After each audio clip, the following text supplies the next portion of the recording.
Content warning.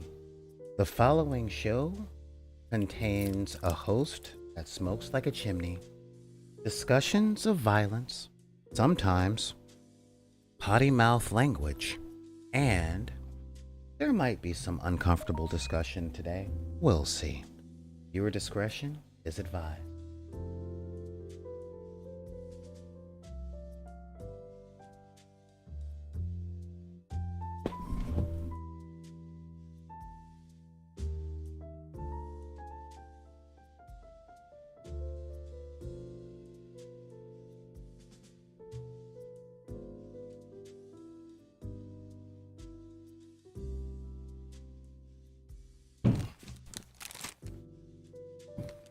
Hello everyone. How you doing out there? Hey guys, what is going on today? This is Solar Gray, the cinematic sorcerer, and I am coming at you from the Wizard's Tower. Well, we made it through the week. We did it, y'all. Man, it has been a week of accidental hardware failures, good conversations, interesting topics. No matter where you come from, what you've been through, you're pretty amazing. You should give yourself the credit for doing that, for being that, and continue to be magnificent, because there's always a chance to be. Why am I so chill today? Well, I'm down to my final coffee pod. We made it through the week, and I did fix the studio's computer. So, this is my official test broadcast, hoping that today, just today, just for today, in this particular way, that the studio computer won't crash. Looks like the sound is working. We got the people in, and we are going to paint some stuff today. I got my palette ready. I even got a brand new packet of brushes. But before we get started, I want to let people know that we're here. Because I didn't put out the normal announcement. I have been working all day trying to get everything up and running. And,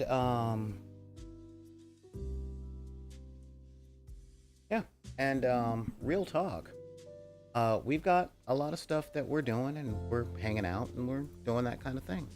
I'm actually going to put out a quick announcement, because, like I said, I've been working and doing a whole bunch of stuff today. So yeah, it's Friday, chilling, and I mean, seriously, we are chilling today, and we're going to paint, and we're going to talk. I've got most of the computers working. Like now, everything is working the way that I've needed it to work.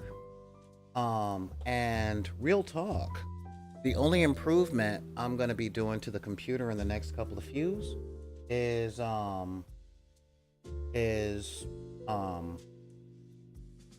my RAM. That's going to be the whole thing. Just going to update my RAM, because the last thing I want right now is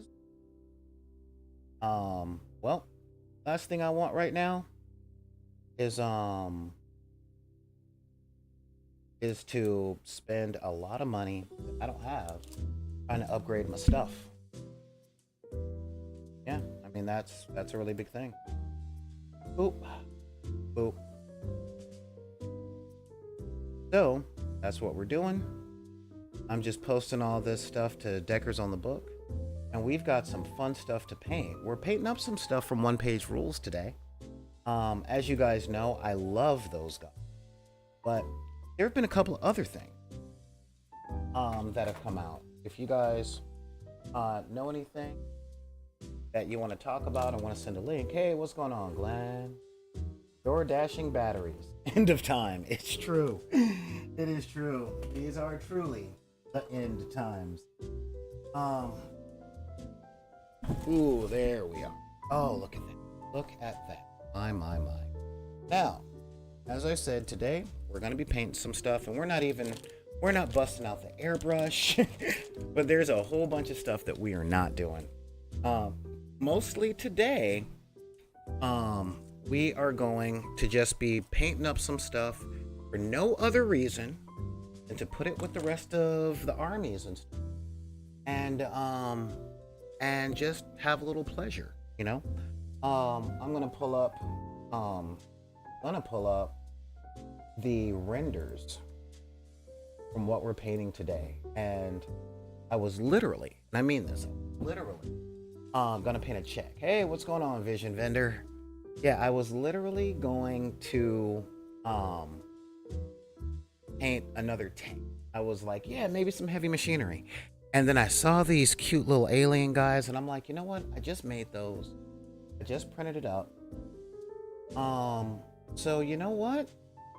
Yeah, let's do that. Let's seriously do that. Let me pull up what we're painting today, because this is gonna be some fun stuff. Really fun stuff. You know, I've been looking forward to them for since I started painting them. I've been working with an alien army. And we'll talk about that a little more. If you guys got any questions or want me to read an email, because let me see if there are any emails to, you know, pulling up the emails and people. Okay, good. All companies. Yeah, if you guys got a question or something, just pull up your email and type in back in the deck at gmail.com. That's BACKINTHEDECK@gmail.com. And yeah, that will be some really cool stuff to deal with. And I'll read your email. And let me know if you want me to read your email on the air, because that's kind of how we roll over here. You can also hit me up over on Twitter at Back in the Deck. That's BACKINTHEDECK. You can hit me up on Instagram at the same place, over on TikTok at BidP. That's BIDPY. I'm finally starting the final cup of coffee that we're gonna have on the show for this week. So, and if you're part of that wretched hive of scum and villainy known as Facebook, you can hit me up on Deckers on the Book. Join the group. It's a public group. Let's see, who do we got here in the chat today? We have, oh yeah, Call of Fortnite, Commander Root, Drop Snaps, Kata. Let's see, Odyssia, Alien Gaming, another Twitch TV viewer, Vision Vendor, Black and White Now in Color, Glenn Couch. Thank all of you guys. Seriously. Yeah, we're doing a bunch of cool stuff. So yeah, I mean, it really is a total thing. Yeah, that is definitely a thing. So yeah, I'll hold up. Putting that out there. This the one. Cool. So yeah, that's the thing. Now, if you guys are wondering why I've been doing so much jazz, because, you know, there really could be that question of like, dude, you used to do like rock and a bunch of other stuff. Like, you've been doing a lot of jazz. And the reason for that is very, very simple. One, I'm definitely a coffee house head. Okay. Back in the before times, before we had to live with COVID, I spent a lot of time at coffee shops. I've worked at a few. Like, I genuinely enjoy being a barista. And second, and this is a really big, no, I know. That there. And outside of that, okay, outside of loving being a barista, it has been cold. It has been cold as crap, y'all. It has not been fun. Okay, it really hasn't. So with the coldness that's been going on out there, cold and rain always reminded me of soft jazz. You know, it's just kind of like cold and rain leads to a warm sense of lighting, and Oh, that's good, Glenn. Figured out what acid jazz means. Not the kind of channel. That was the meeting for Tuesday night down by the docks. Hmm. Um, but yeah, just listening to this kind of jazz, like in a very Charlie Brown Peanuts kind of way, or a very Steven Universe kind of way.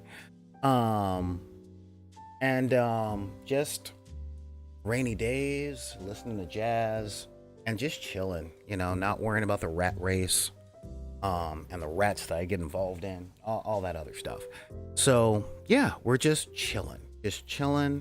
We're gonna paint some stuff, and I wanted to do some painting today because I like doing painting, at least one day a week, on camera, right?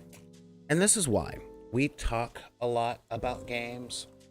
We talk a lot about minis. We talk a lot about a great many things. We do that. That's what we do. That's how we roll. You know? How We Roll was one of our original shows, and then somebody else who was a more popular streamer and stuff ended up. That's been a thing. But yeah, so one of the things that hang on. Yeah. Yeah, one of the things that has come out, a lot of that stuff, is there's a lot of channels out there talk about hobbying, talk about their shows. And there's a lot that do the stuff, you know what I mean? A lot of instructional videos and stuff. But one of the things they don't show is, I don't want to say relatability, because I live in LA and everybody out here wants to be Hollywood, so they try and talk in that vernacular and stuff. But no, I want to make it very clear. I'm not a celebrity, y'all know that. I'm like y'all. Okay? I am a great big nerd that likes playing games, playing with toys, speaking in funny accent, and sometimes wearing elven ears. Okay? That's really what we dig, right? And I've heard over the decades, when I talk with new gamers or young people, about how they're always concerned about how difficult doing stuff is. And y'all know, if y'all are not new to the channel, you know I'm all about do it anyway, you'll get better over time.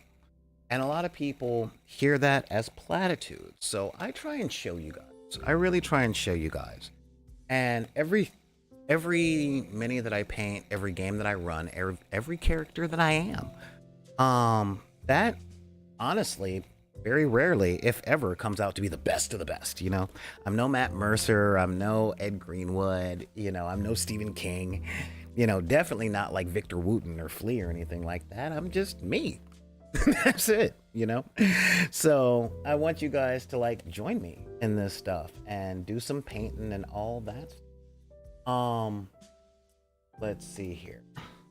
Alien hives. What are those? Those are... I forgot the name of the units. But, yeah, I'm pulling up the renders for what we're doing today. Oh, there we are. Boom. Yeah. Perfect. Perfect. So today, we are going to be painting up some synapse beasts and some synapse floaters and some venom floaters, because that is actually kind of fun there. So check out these guys. I love little, they're little brain snakes with little tentacle things. Yeah, brain snakes and tentacles. Look at those guys. They're just like, I don't got a big head. There's just a lot on my mind.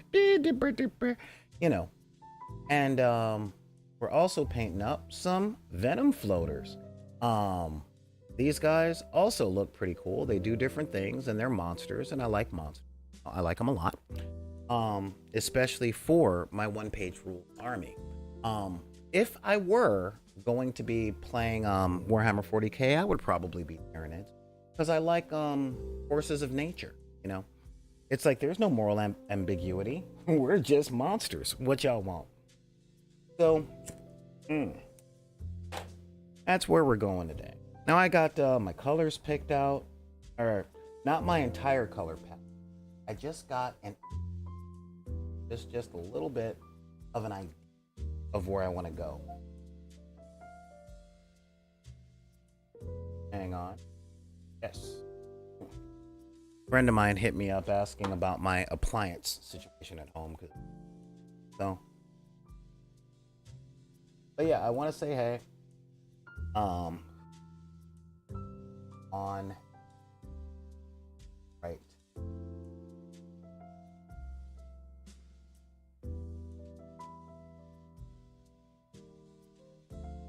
Oh, sweet. That would be great. You know, it's really good to have really good friends, by the way. You know, that's one of the things. Yeah, the beauty of simplicity, right? Like that's some real talk right there. So, I forgot to put the thing. Oh, there we go. There we are. Okay, now I can see you guys in a much better way. So, let's head over to the hobby hall and see what we're painting up. Just got to put this thing. I've been working out camera angles and all that jazz to make sure that everything works relatively decently, you know, because I want the stuff to work relatively decent. There we are. I'm like, where should I put myself in the frame is my question. Always been my question. Where do I go? Cool. So, boom. Oh yeah, that's working. That's working. That looks so much better. I'm liking it. Over and find my workspace. We'll put. All right. Ooh. Now the first thing, let's head on over. Oh wait, is my chat working? Yeah, the chat is working. Cool. All right, guys. Now the first thing we're doing, we're gonna use some aerotic gloves or aerotic brushes. Okay, these things are brand new. Now here's the thing, these are synthetic brushes,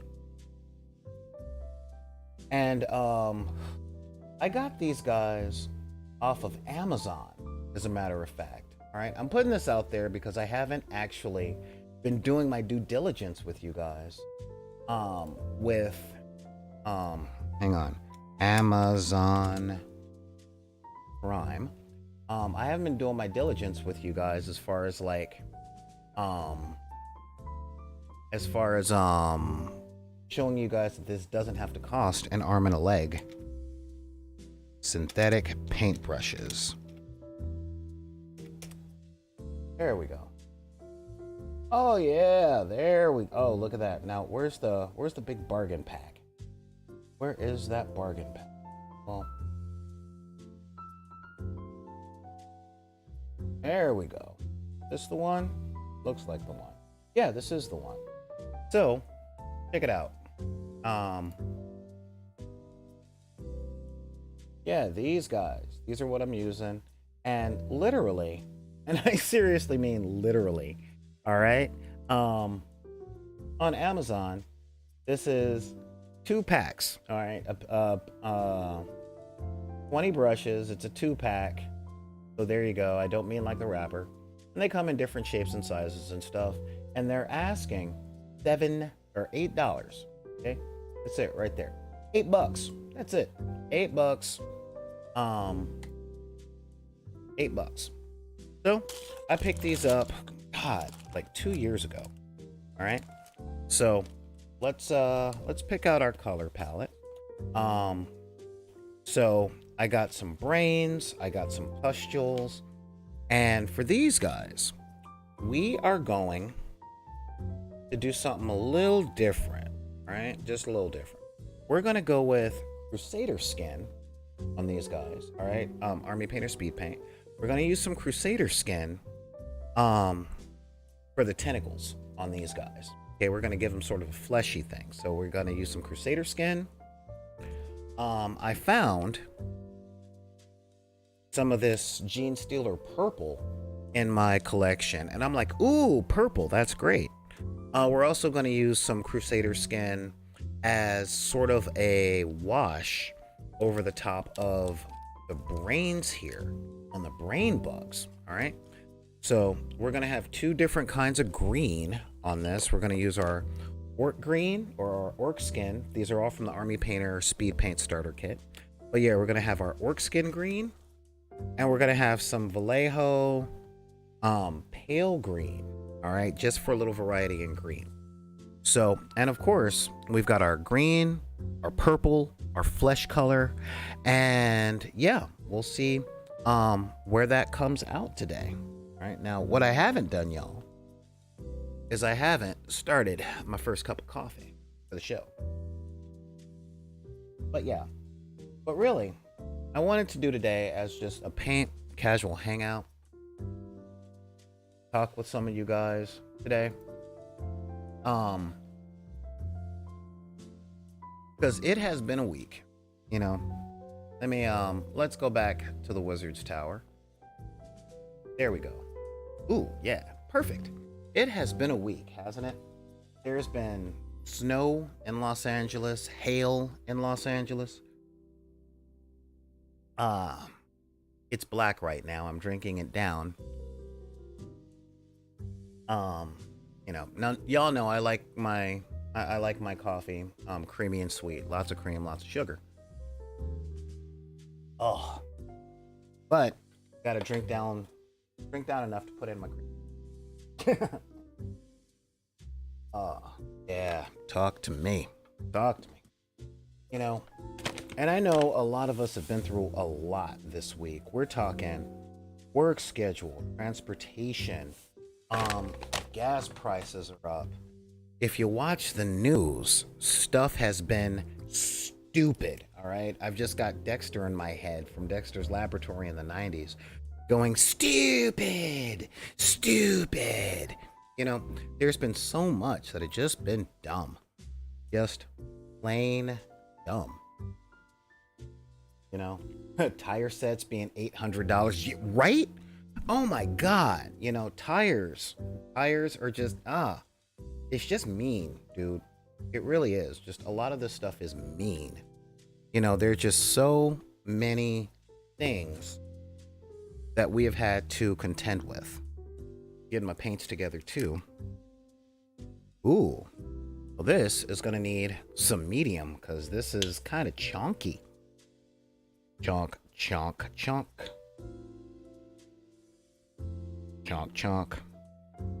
So, why can't insurance cover tires? Because they have no fathers. Okay. There's a historic insult in that, which would fall under potty mouth language. And I'm not allowing myself that much potty mouth language on the show today. Okay. There we go. All right. Yeah, there we go. Yeah, just needed some medium in that. That got it back to a good old consistency. That's good. Now, yeah, we're really just trying to make sure that our paints can do the thing. Yep. So, all right, that's the whole thing. I want to add some red, just to have a little variety. You know, green and red go together really well. So we got green, red, and purple on our palette. That works. Okay. So yeah. What else? Have I ever tried a nail polish shaker and some hematite beads? Of course I have. The Army Painter Speed Paints come with the beads, which is kind of cool. But like I said, I did not know I had Gene Stealer purple. If you guys are wondering, like, well, yeah, he can talk. Oh yeah, I forgot about pink. Doing pink. That's my intermediate color. Yeah, this is Pale Flesh from Vallejo. And that is one of the places I wanted to start with the brain as well. So, yeah. You know, they come with the beads and all that stuff, but if you guys are like, you know, a lot of people think, and this falls into our subject from yesterday, that expectation of expertise. um, I don't really spend a lot of money on material. I have friends that do. And when my friends are chasing the narrative or chasing the meta, or they find better stuff, you know, I have a lot of friends that are like, you know, I was using these, I like these better, so I replaced my whole collection. And I'm like, I'll take your old stuff. So, you know, hand-me-downs. That's what I'm talking. I get a lot of hand-me-downs. And a lot of the hand-me-downs are already messed up. And I'm fine with that. Like, seriously. I have no problem with taking hand-me-downs. I'm good with that. But when I do take hand-me-downs, I'm like, oh, yeah, sometimes you got to bring them back to life. So I think over the past 6 years, I've spent maybe $200 on paint. That's really about it, you know? And really, most of those were on experiments. But most of it, the real lion's share of it, have been on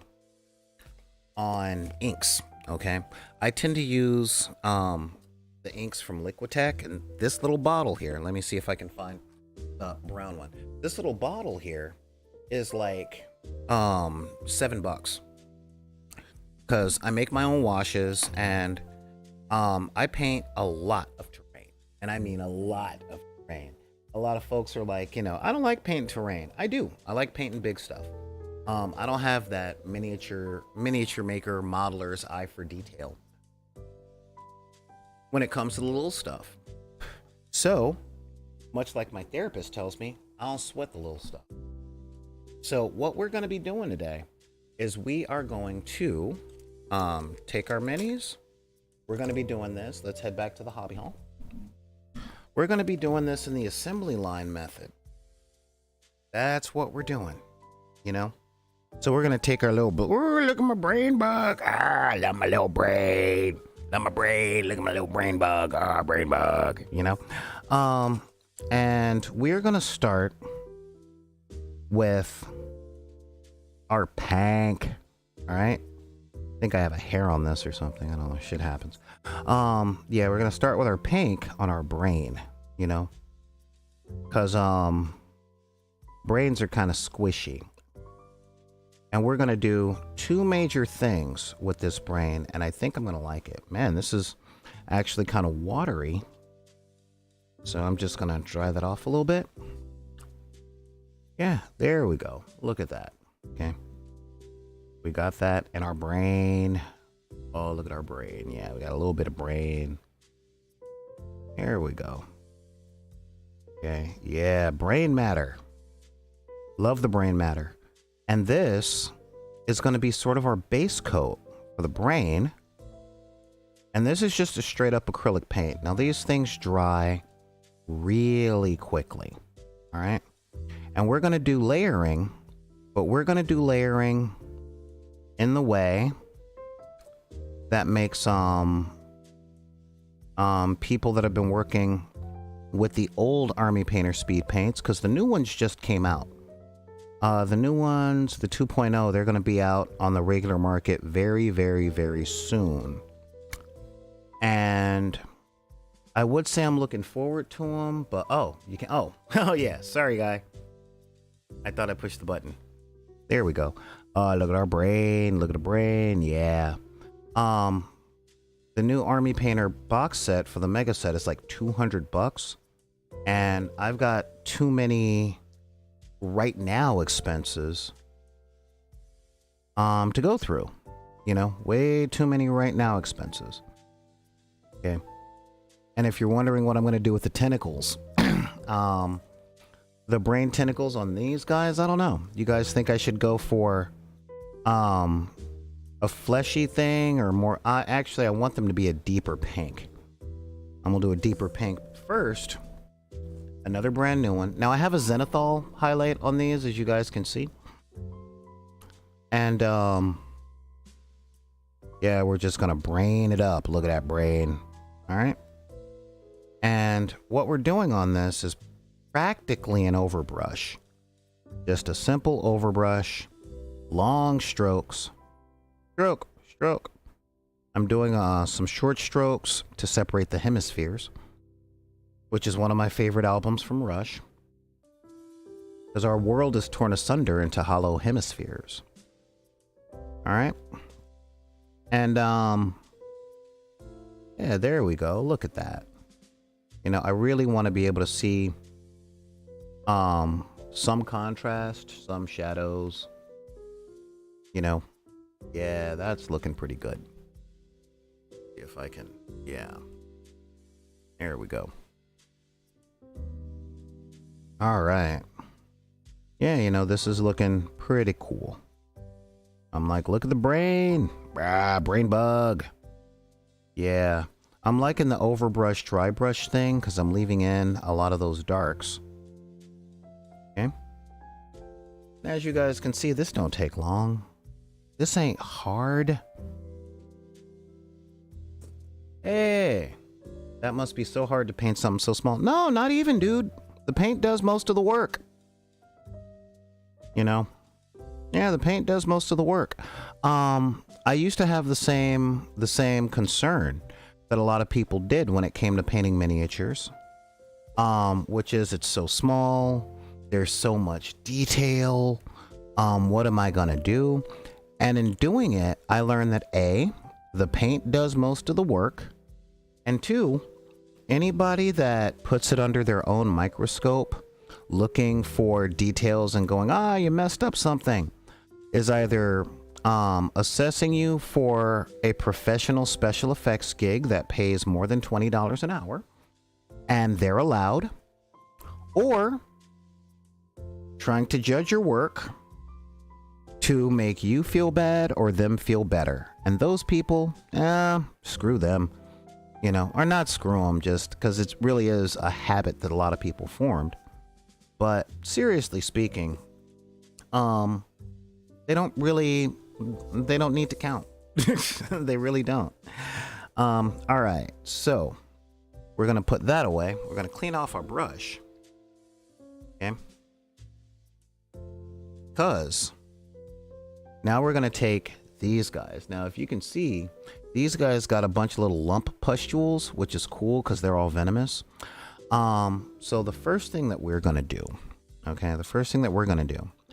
is we're gonna take our purple, okay? Because I really want my Gene Stealer purple to lead the show on this one. All right. So we're gonna take our purple, just load up our brush, and with our purple, we're just gonna pick out, where do I want those carapace? No, I want a lot of the flesh to be more purple than anything. Yeah. So we're just gonna paint these tentacles in purple. Okay. Now, a lot of folks think that when you're dealing with stuff like acrylic paint, stuff's got to go on like magic. One little coat, and then you're absolutely done. Sometimes that's the case. Most times, that's not the case. Okay. I remember when I was learning to paint houses when I was a kid, because my mom was a homeowner, and she was like, why should I hire somebody from Home Depot? I have 4 able-bodied sons. Why should I be hiring people? And I thought, oh, thank you, Neon Arlecchino. I was thinking about that too. You know, purple tentacles, green underbelly, and pink highlights. That's where I'm going with this. Tentacles are going to get a good pink, or good reddish pink highlight there. And I would just put on the paint really, really, really, really thick.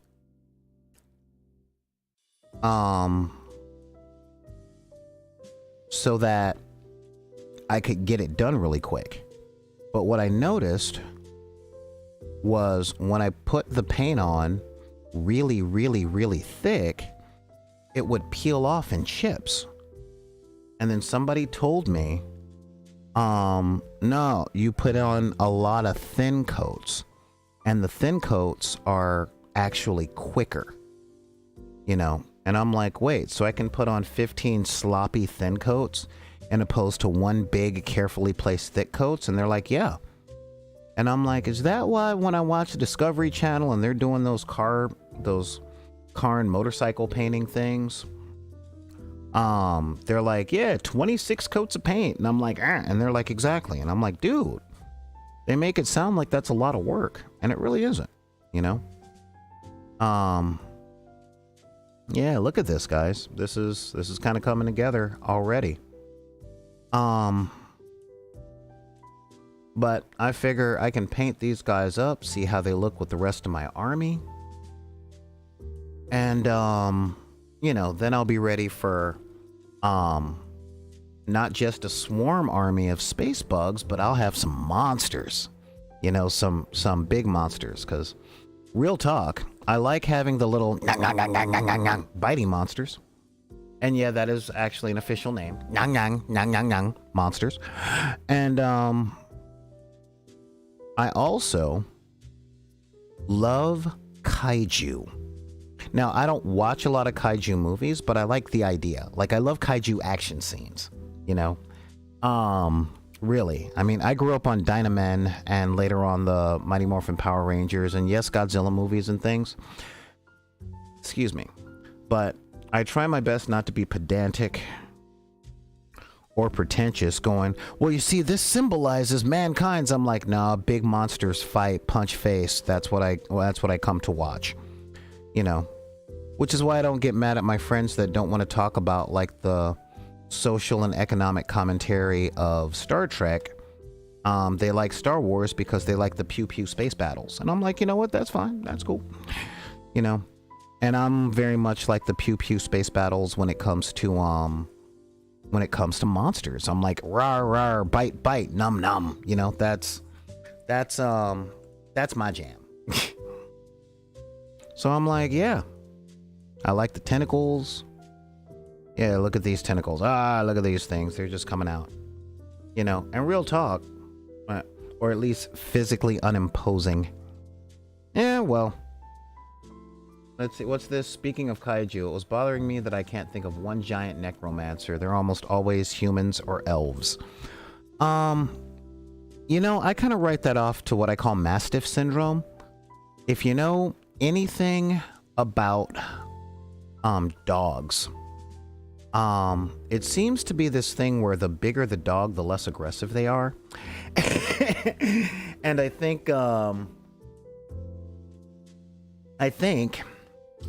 that big dogs, you know, really big dogs, big dogs. Look at the big dog. Oh, big dog. You know, big dogs know that they're big. I remember when I was growing up, I always wanted a dog. I'm like, man, I want a dog. Mom, can we have a dog? Can we have a dog? She's like, you got dog money? Because, you know, if you've got a black parent, back me up on this, Glenn. You know, if you got a black parent, everything you want is, do you got what you want money? You know, Mom, I want some socks. You got sock money? You know, Mom, I want some food. You want some food money? Actually, it's, I want McDonald's. You got McDonald's money? You know, Mom, I would like an emotionally supportive sibling. You got emotional supportive sibling money? Like, well, no. All right, then you're sticking with the crappy brother you got. Yeah, you know, I mean, that's really what it is, you know?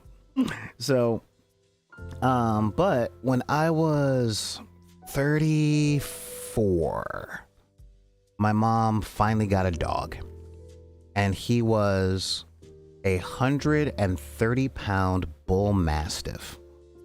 And I'm like, oh, now you get a dog, you know?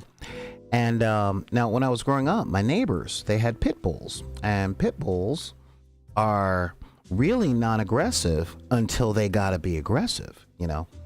But one thing I noticed about Solomon, this 120-pound bull mastiff, who on his hind legs could look me straight in the eye, I only ever heard him bark twice.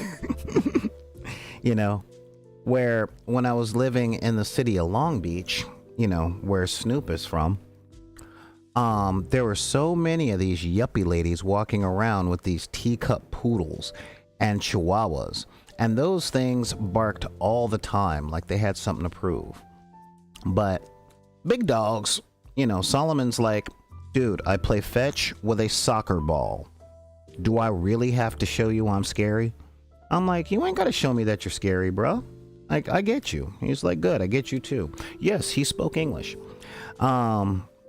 So when it comes down to magical slinging races in D&D, we really only see necromancers, who are some of the biggest threats in human-sized creatures, except for two. We have Lich Beholders and Draco Liches. So Dragon Necromancer and Beholder Necromancers. I mean, real talk, man. Necromancers that are giants. Honestly, in all my years of D&D, and there are many, I haven't actually seen that many magic slinging giants that deal in arcane magic at all. Most of the giant races, they tend to deal with like druidic magic. We're talking like, the snow giants, their magic is about snow, changing the weather, magma beast, or ifrits and stuff like that. They're like fire, fire. Yeah. Early 90s reference, So, yeah. But they also tend to come from specieses. Oh no, I'm not saying giants can't be necromancers. That's the fun part about fiction. With fiction, you can do anything you want as long as it's consistent with everything else you've put in your story. I'm just saying, in normal fantasy or the standard published fantasy, when they have giants, they very rarely put giants in the same magic schools that people go to, It's very rare that you'll see a giant that does abjuration magic, and a giant that can conjure is kind of terrifying, and I'm here for it. So a giant necromancer, like, what would it bring back to life, because human necromancers tend to raise armies of dead humans. So can you imagine? Can you truly imagine an army of undead giants marching on something? And the answer is yes, you can. But the better question is, can you imagine an army of undead giants marching on something and that not be the end of the book? It's like rocks fall, everyone dies, or a giant from the school of necromancy raises an army of his dead kin and march on your town.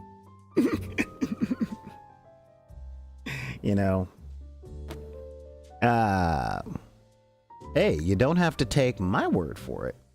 Dun, dun, dun. What about the clerics or other necromancers? In giant form, that'd be awesome. That'd be super awesome. But again, most of these giant races, though, when it comes to fiction and specifically fantasy role-playing games, they tend to be antagonists. And that is a really important thing to remember, guys. You have a giant that, just by nature of being giant, they can step on you, they can eat you. That's a big threat. And if your party is fighting a giant, they're trying to take down the giant. But if it's a giant cleric, ugh, forget the healing spells, all right? Because that's the obvious part. The giant that can heal. Oh my pantheons, right?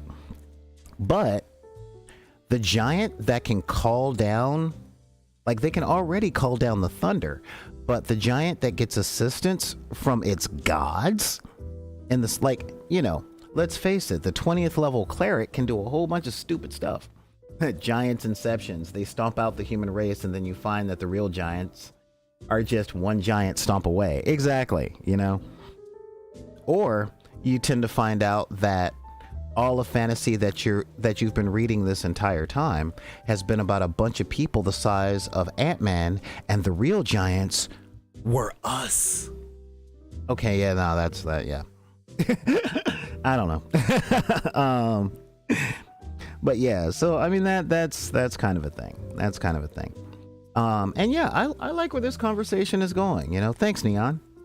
You've been killing it this week, man. I mean, next thing you know, you're going to be putting up the Discord invitation into the chat. So we're going to be putting purple on the tentacles there. Look, that's as subtle as I know how to be. So please put up the invitation to the Discord in the chat. Let's see. Giants always seen as bad. Who says they can't be good? Yeah. I mean, seriously. I like the idea. Well, I like the idea of monstrous things on the side of doing as much good for as many as possible. I like that inversion of trope. I like that idea. I'm here for it all the way. I really am. But yeah, and I know how you feel about necromancers, Neon. I do. All right, so we're gonna. All right, so these guys, since they're little bugs, they got the little pincers, and I'm going to start them in sort of a duller pinkish purple. So I'm going to take the pink that I did their brain in, and I'm going to mix it with this Gene Stealer purple. Okay. Because I'm going to want to, I'm going to desaturate these guys. And I want to differentiate them from the carapace, because I'm sure you guys have probably put together now. We are going to use the speed paint or the contrast paint to do the green. All right. Because I want these guys done relatively quick. Okay. See? Yeah, we got those guys in there. Hey, look. And, tentacle. But we're not just going to do that with the purple. Okay. We are going to run a flesh wash. And I think I brought my palette bone out. Okay. For those. So that we can really get in there and see some stuff. Okay. And anybody who wants to look closer at my minis than this, I literally take them out of the hand. Skyrim showed me that I was, beholder claws. Yeah. Hey, friendly one gives get. Oh, dude. Yeah, I love the, one of my favorite additions to D&D was in 5th edition when they brought out Xanathar's Guide, because Xanathar was not an evil beholder. He's like, my fish. I love my fish. I'm like, cool. It's a dude that likes his fish. That is kind of neat. Okay. Now, I'm sure you guys have noticed that what we're doing right now is undercoating. Okay. That's what we're doing. This is an undercoat. So when we put on the contrasting paint, this undercoat is going to shine through. But if you notice, if you watch the YouTube videos and stuff in the same way that I do, we're doing sort of a different slap chop method, okay? Because slap chop is it's the grisaille art style, formulated in France in the 1600s, because I'm a nerd. Go ahead, write it in all caps. I don't care. Man, my toys.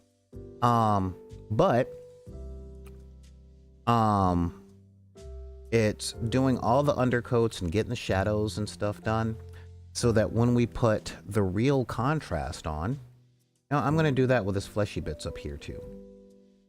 Because we're going to put Crusader flesh up there. Yeah, this is looking all right. And we're going to do a deeper purple for those tentacles. Okay. For his mouth tentacles. See what we got here, y'all? Lots of pink. Gonna have some purple. You know, pink and purple. Pink.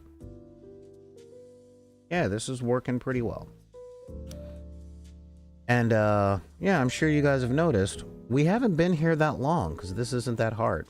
Call of Fortnite, you were saying it must be really hard to do this. No, the paint does most of the work. All I do is push it around the thing. You know, that's it. Yesterday's episode. Oh wait, just imagine how monsters would be like if they had to work day jobs. Ha ha ha ha ha. That's funny that you bring that up, huh? Yeah. You mean day jobs like in public service? Skyroll showed me that I wasn't quite ready at level 5 to take one on. Oh, dude. No one's ready. No individual is ready to take on a giant at level 5. I'm sorry to tell you, man. You know, level 5 is cool. It's where you first really start to feel special in 2nd to 5th edition D&D. But then you realize the rest of the world averages levels 10 to 12. Because that's where most games die. You know, yeah, look at that. Oh, that's neat. Now we're going to go back to our standard purple and get these guys as tentacles. And that means we should be done with the purple after this, you know. Oh, wait, I already did his. I'll do his. Meh. Meh. I got my purple. Meh. Meh. Purple. But yeah. But yesterday, the show was about the problems with the expectations of expertise. And I figure, you know what? I was going to paint and stuff the other day and bump that schedule up higher. And then I decided, you know what? No, I'll talk about that. And I'm glad I did, because now, with a lot of you guys that are here, you guys can see me do stuff in real time. All right? And this is important. Oh, these guys got a bunch of bumps on their back. Bump on the back, bump on the back. So this is what I'm gonna do. Since I have my brush here and I've been using it, right? We're gonna do is we're gonna lighten up the tone, and we're gonna give it a quick dry brush and over brush just to catch the tops of the, oh, too much. Okay, looks like we're gonna stipple. Boop, boop, boop. Yeah, stipple. Rip, rip, rip. Stab, stab, stab. Stab, stab, stab. Stab, stab. Stab, stab. Wow, I feel like the killer from Scream. Stab, stab, stabby, stab. Stab, stab. Now, this is something that a lot of people think is hard, okay? Oh my God, I could never paint minis. Oh my God, I could never write a story. Oh my God, I could never. And I really want it to like the Snyderverse. I really do. No, this isn't ADD talking, all right? Just follow me here. All right, put your ADD aside and listen. Yeah, I want it to like the Snyderverse as much as I didn't. But the one thing from the Snyderverse that I liked was when Batman looked at the Flash and said, you know, the Flash is like, you guys are heroes and all I do is run and I just move people out of the way and this is too big for me. And Batman looked at the Flash and said, save one. Just get one person out of harm's way and then come back and get one more person out of harm's way. And I'm like, yeah, that's it. That's it right there. You know, I can never paint a mini. I can't get all those details. Look at all these little dots down here. Look, little dots, right? I just saw these dots. Paint one. One dot. That's it. That is all. Paint one dot. Look at this dot on their back. Just paint one dot. Boom. Paint one. Boom. Paint one. Boom. Paint one. Boom. Paint one. Boom. Paint one. That is how experts do it. You know, Rocky Balboa will tell you that winning is done. Champions are made because life will kick you down and you can get hit and then you keep moving forward. That's it. You get up one more time. Okay? You paint one dot. And then you paint a dot. And that's it. Just keep painting the dots, you know? That's it. Oh, well, thank you, Call of Fortnite. He's like, wow, he's barely painted them and they already look amazing. I'm like, oh, thanks, man. Let's see. I'm going to paint these dots. Dot. Dot. Dot. Dot. Dot. That's all I'm doing. And this is just the undercoat, because when this time comes, I got two things that I'm going to be doing, and that is going to be cool. All right, that's it. Again, it doesn't take a whole lot of time to do this, especially if you're a sloppy and lazy painter like me, because these aren't works of art. They are not high art. These are my damn toys. These are my toys. I paint them how I want. And are there different techniques I could use to make them look better? Yes. Do I know those techniques? No. Could I learn those techniques? Yes. Have I learned those techniques? No. And why haven't I learned those techniques? Because I don't want to bad enough. You know, the stuff I want to do, I make time for. Oh, I'm sorry. There's a huge storm out in your neck of the woods. You know, yeah, there's been storming here in Los Angeles for the past week. And it really sucks because I have to climb underneath my house to fix some wiring so that my heater will turn on again. All right. So yeah, there we go on that, guys. And now guess what, guys? The first layers of acrylic paint that I put on, specifically them brains, I painted those guys, are dry. There we go. The brains are dry and they're good for the next part. Now, Call of Fortnite, you are going to love this. Okay. Cause this is going to be magic. You ready for this? Okay. Got our brains. Is that last layer dry? Yeah. This is going to be magic. But before I do that magic, because I want the faces to dry too, we're going to do the next part of the magic. All right. And we're going to go for that first green. Okay. And we're going to go green. And if you see, I am putting this on hard. Super hard in a lot of places. Oops. Wrong green. That was an error. There we go. I grabbed the wrong green on the second time. I very rarely put my palettes together like I did for today. I'm trying something new.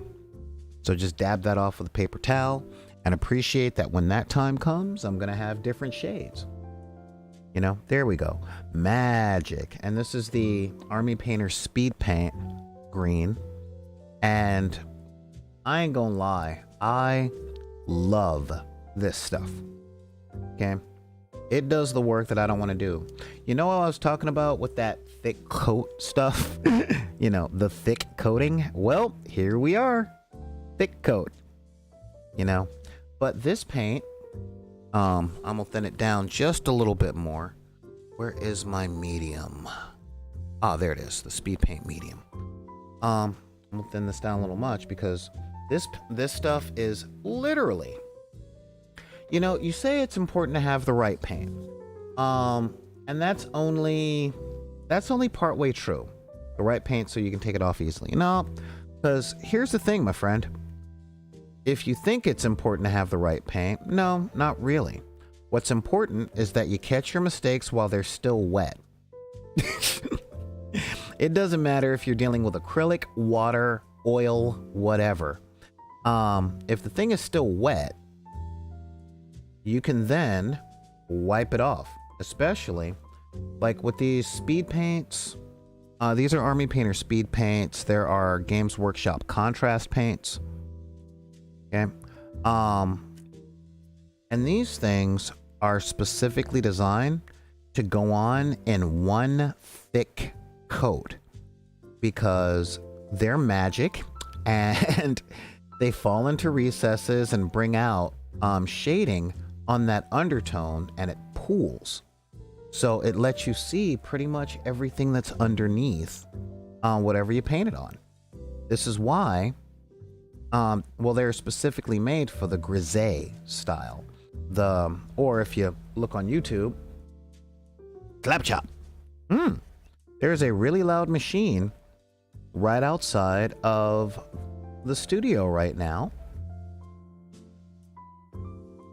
Sounds like an internal combustion engine. And if I'm very, very lucky, one of my neighbor have gotten sick of the way my yard looks, has hopped the fence, and is cutting my lawn. But it actually sounds like they're running a generator, so that's the thing. Man can dream. So there we go. Yeah, green and purple work because of color theory. They're on the opposite ends of the color wheel. I remember, God, it's been 7 years. 7 years since I started doing the hobby haul. And within our first 4 episodes, I had a host. This is on YouTube. All the way, like when you open up the videos on YouTube, you have to go all the way to the end because this is archived. God, I think we were recording in like 480p back then. Yeah, we actually did an entire episode on color theory and how to read the color wheel because I had just learned and I was excited because I see a lot of people in art classes, and understand, I have never taken an art class. Hey, look at this guy. I'm an alien. This is so fun. But that took a little longer than I'd hoped, so let's get back to this. Because, yeah, all of my aliens are green. So, what's the most complicated miniature I've ever painted? Let me think. I think the most complicated miniature I ever painted was, they were an army from War Machine from Privateer Press. This was back in 2002, 2003. And they were, I played the Protectorate of Menoth, essentially the religious zealots. Okay. Because they had magic, and most of their magic was abjuration. Because I hate playing games with people that win by using loopholes. So... Hey, it doesn't sound like you guys can hear the giant machine that's outside of the studio. And I like... Well, how can I put this? When I play Magic the Gathering, I play blue and white. Okay? Because I like saying, yeah, that was a good plan, but no. So, and the models were called the Knights Exemplar Cinerators. Okay? And they were these big, chunky models. When we take a break from this, I'll pull up a picture. Okay? I'm just answering the question because I want you to recognize that I see your question and I'm not ignoring you. But yeah, they're chunk. And they are packed to the gills with filigree. And the Protectorate theme that I picked, okay, the color scheme, was white, gold, and metallic blue. A lot like I painted the tank here last week. Okay, you know, the giant wedding cake tank for my Sisters of Battle. Or, as it's so been named, the tank of delicious righteousness. Yeah, as I was saying, and those guys had white and gold and white and gold. And if you guys have ever painted lots and lots of miniatures, painting white over anything is tough. And by tough, I mean... it takes a minimum of 5 coats of painting white over anything but white for any sort of white to look to not look like you spilled milk all over your mini, you know. So yeah, and that's a pain. Just look at all the milk. So okay, here we go, we're getting in there. So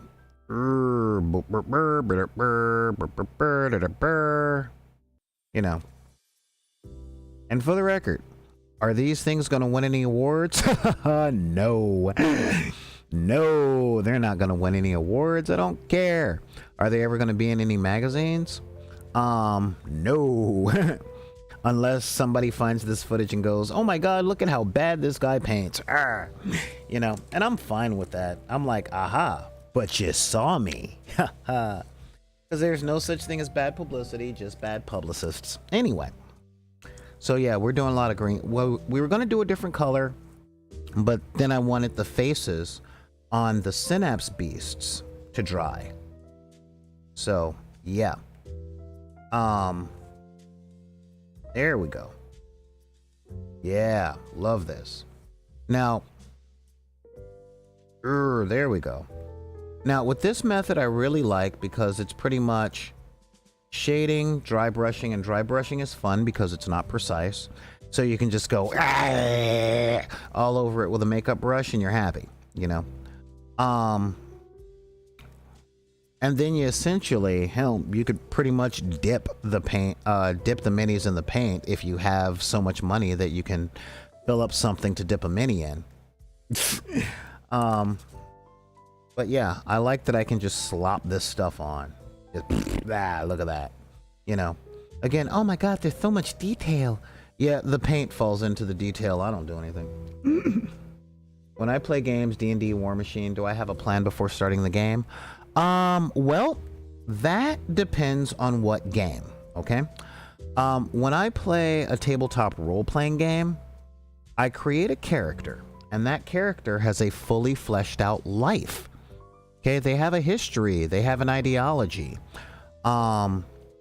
They have an entire psychological profile, and then I play them 20% proactive with their own plots, and 20% because part of being in a role-playing game is recognizing that you're in an ensemble cast.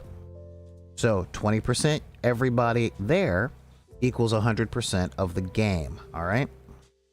And the second bit, and this is really important, 20% proactive for their own stuff, and then reactive based on their characters, to the plot, to other players' behaviors. Now, when I go into a tabletop war game, like War Machine, One Page Rules, I build Magic the Gathering, anything that has winning conditions, I build my armies to do stuff. Okay? I build my armies to do stuff. I build my deck to win by attrition, or to accomplish victory by, say, taking objectives, or sometimes to completely body out or destroy the entire army of my opponent. Sometimes I do that. But where I come from, we have a saying: man plans, God laughs. All right?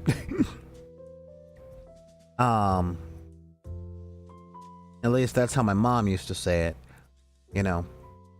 The military says no plan ever survives first contact with the enemy. And the enemy is everyone trying to execute a plan. You know? So I like to make things flexible so that they can act and react according to what the game circumstances have done. I've seen way too many people, in my opinion, get way too angry when they build, I've seen people, oh, curses, I'll have to glue that back down later. I've seen people build their armies with the intention on killing all of my figures in the first or second turn. And what they don't do is keep in mind what their opponents can do. So it's like, yes, I've made it so that as soon as I hit you, you'll die. And I'm like, but you haven't taken into account my defense spells. You know, which defense spells did I take? Well, if you're playing like tournament players do, you'll take this spell. And I'm like, oh, but I didn't. I took this and now this. And I made a long, complex, complicated series of not just healing myself, but turning the damage back on you. Mwaha, mwahaha. You know, because I like the I'm rubber, you're glue strategy. And sometimes I'll build an army to do that, and a lot of the times it'll work. So when it comes down to that, I tend to play the game as it lays. Okay? That's what we do. We play the game as it lays. That's how I play. The one, and I want to point out though, there's no right or wrong way to play games, but there is a right or wrong way to have fun, which is if you base your fun on criteria that you may or may not be able to accomplish, you might be doing it wrong. Because if you don't accomplish those criterias, have you had fun? And most of the time, the answer to that is no. Now, when it comes to a competitive game, I do everything I can to build my teams to make sure that I won't get absolutely, positively trounced in the first round. You know, I do my best to do that. So I set up a lot of defensive things, a lot of safety nets. I'm really big on safety nets and plans within plans, but my plans have plans and I have plans. And you know, but I have multiple armies or multiple decks for just about everything once suit my mood. Just like every long-time role player has a library of characters, you know.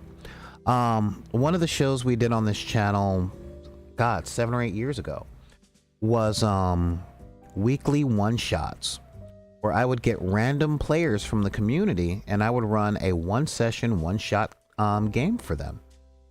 And one of my old friends came up in the random pool and he's like, cool, I want to bring in my half-orc barbarian because I've had a bad week.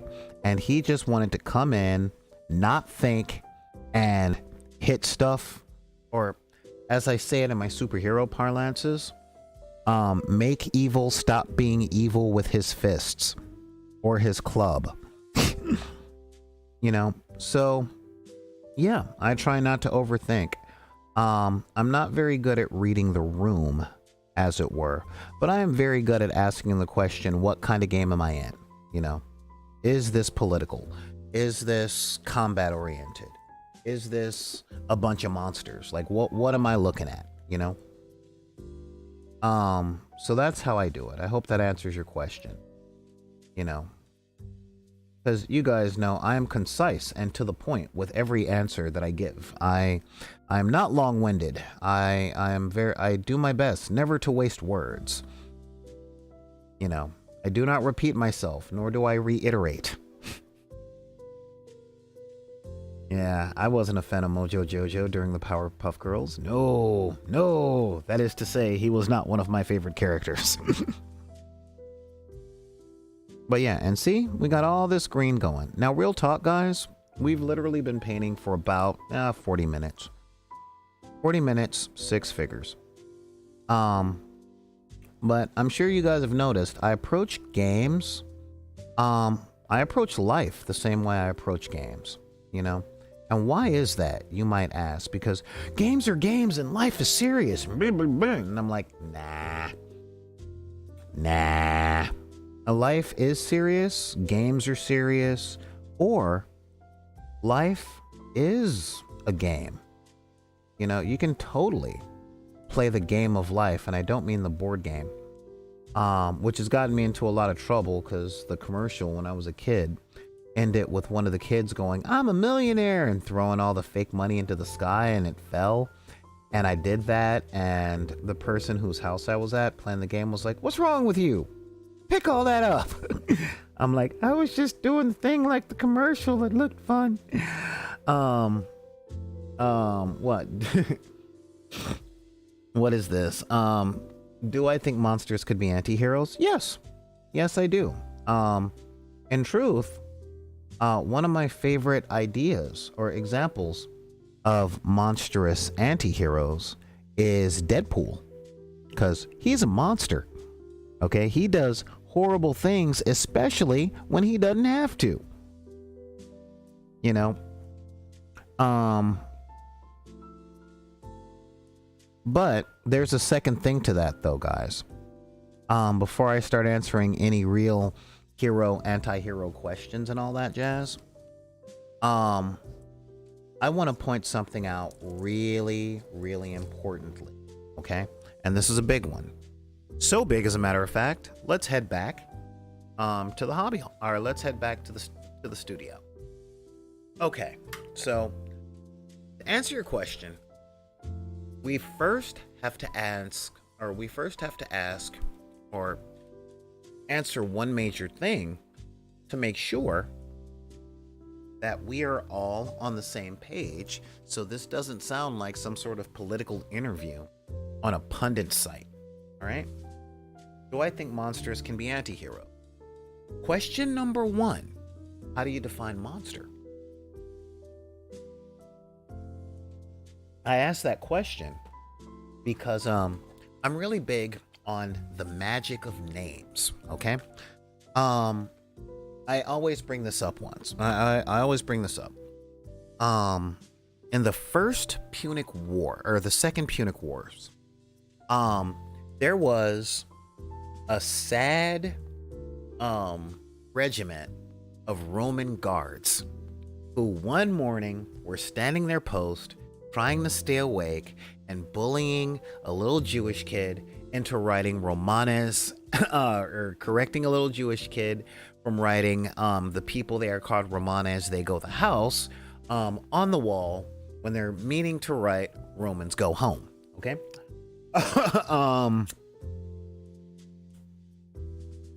Yeah. And then the dust clears and they see these giant, loud beasts that are rumbling the earth with every step they take, who have giant pillars coming out of what they can only assume as a face, that are covering this giant fleshy prehensile thing that's making a sound like a trumpet, just barreling toward them, and everything they thought was monster. And our dude with an eye patch is riding the top of it going, "Oh yeah." All right. Now, that guy thought monster. I thought elephant. That's so cute, you know. But a monster is a monster until we give it a name. Okay? I don't know about y'all, but if I'm in India and I'm kicking it in the rainforest and I hear a growl and a giant cat with 7-inch teeth, not fangs, just teeth, pops out of the brushes and run past me, the lizard part of my brain goes, monster. The regular part of my brain goes, that's a tiger. Okay? And I know a lot of you guys are going, kitty. But yeah, so again, monster is the name for something unknown. Okay? Now, this has brought us to an interesting part of storytelling. All right? I'm not just smoking a lot, I'm smoking hard today. As I was saying, yeah. Ooh, there we go. Yeah, I mean there is the monster fact, the really big fact. But something is only a monster until we give it a name. And we tend not to give things names. We understand. So in D&D, through that lens, okay, in all role playing, through that lens, once we've given something a name, kobold, owl, when we know their behavior like the back of our hands, all right, when we know what they're like, what they eat, how their day-to-days are, what their cultures are, of course they can be anti-heroes in my eyes, because at that point they cease to be monsters. Okay? And that's a really big thing. Yeah, the speed paints, by the way, take a little bit of time to dry, guys. And that is a very important thing for me to bring up, because they do. They take a bit of time to dry. I'm putting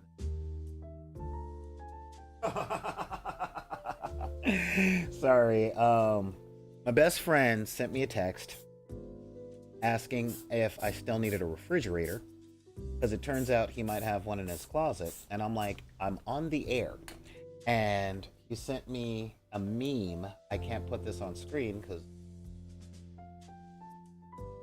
but he sent me a meme from the Venture Brothers of one of my favorite moments, which was a big alien going, "Ignore me!" So yeah, thanks a lot, man. Seriously, thanks a lot. So yeah, so can they be anti-heroes? Both yes, no. Because have a name,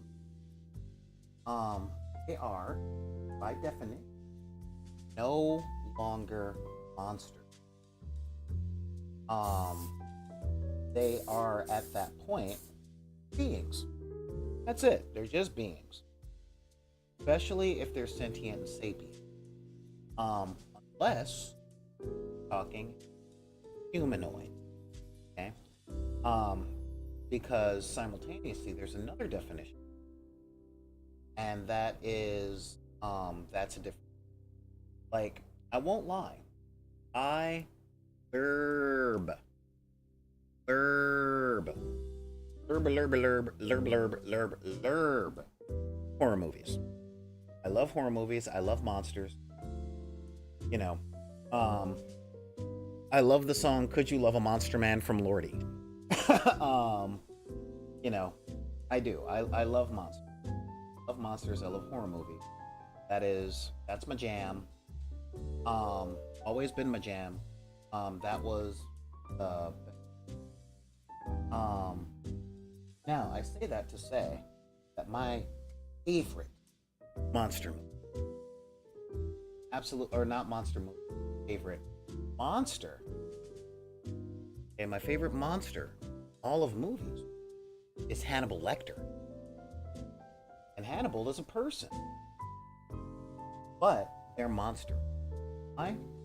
Because connotation of monster, dangerously inhuman. Now, a hero, all right, hero. Could You Love a Creature by Sister? I don't think I've heard that one, Neon. You gotta send me a YouTube. Yeah.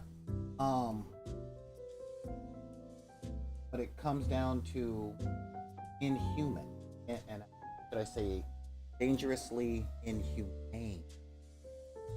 So one of the things that made Hannibal a monster was the lack of the thing that make beings, you know, empathy, sincerity, all that stuff, you know. So that's a big thing. That right there is a big thing. So do I believe a monster can be an anti-hero? No. Just because my understanding of the definition, well, my understanding of the definition versus definition of, all right, you, thank you, you finally put up that, my understanding of hero is a person that does the right thing, which is the thing that will help the most people, regardless of how difficult it is to do and how little them. One of the reasons I love Spider-Man, Superman, and Captain America. You know, they are the dudes that do the right thing. That's what makes them post. What makes them inspiring. Because that's what they do. They're monsters. Or they're humans. Even some of them are inhuman. Like Manhunter was not a human at all genetically. It's in the name. From Mars. Like the biker mice. But fact is, even though even though he's not human, he is heroic because he does good stuff for humanity as a whole. Okay? An anti-hero, as we talked about the other day, is someone who does what's best for the whole, but they do so in by unsavory means. Okay? There is a phrase, or there is an alignment in D&D called chaotic good, which is the framework for anti-heroes. In order to save the village, we had to burn it, you know? Like, everyone's huts are infested with bed bugs, so we had to burn down all of their huts and everything they worked for in order to save them from lice. The person who comes up with that solution, instead of coming up with, say, insecticide, is more an anti-hero than a hero. You see what I mean? So that is really... Ooh, hello, bad knee. That's one of the things that I sit on with that. So I hope that answers your question.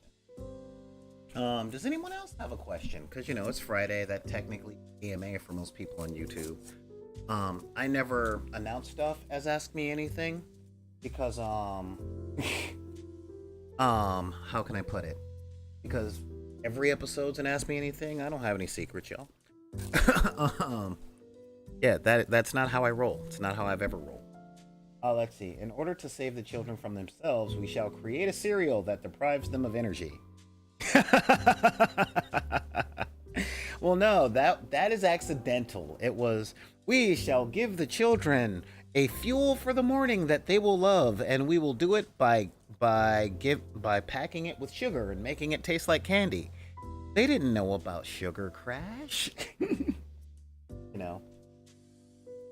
And then they became evil because they're like, Sugar Crash, and or what was it? Yeah, this is powdered sugar. Or what is it? Powdered sugar crunch. It comes in two kinds, regular and type 2. It does answer my question. Can politicians be seen as anti-heroes? That is a hard question for me to ask, being American, because our politicians are complicated at best. I can say that some of our politicians are outright villains.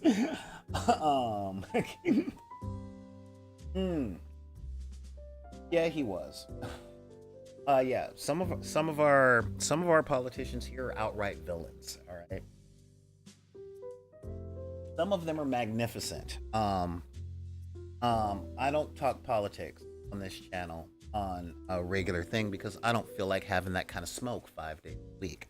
But I will say, you gotta respect a bad guy that will shoot a friend in the face with a shotgun and then make that friend go on national television and apologize for getting in the way of your bullets. That is... I couldn't write villainy like that, okay? And that was America's vice president. So, can they be anti-heroes? In theory, I would say yes. However, the ones here tend to be flat out villains. Just literally people that, I mean, I can say this. I have friends that work in the federal government, and in a lot of circles and a lot of departments, they refer to that guy as the Penguin. Which really messed up Batman for me. It really did. Because I'm like, but then not really, because there was a point in DC Comics where Lex Luthor was the president. And I'm like, why is the Penguin not the vice president? Come on, we're doing allegories, right? Oh man. Again, we're letting the speed paints dry because they take a little while to dry, and I want it to, rest my back a little bit. Because being around if I could turn into a D&D monster, what would I choose? Me? I have two answers to that, and one is not friendly for work. So what I will say with the friendly for work one is an illithid. I would be a mind flayer all day. All right, that is me 100%. And if any of you guys know me in real life, that is not surprising. Some would say, what, not a necromancer, not a lich? I'm like, I already talked to the dead. If I could turn into a monster, well, But yeah, would I turn into a lich? Nah. I'm already tired. But yeah. I've thought about this because I've GM'd for so long. I've had to play so many monsters. So there's I really like role playing as a beholder, because I'm a big fan of motivation, what that's the actor in me, and I'm from LA, so yeah, what's my motivation? My favorite thing about beholders is that they are so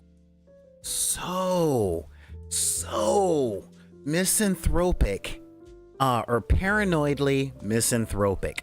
I think that's great. And they have so much power. Like, the way they reproduce is amazing.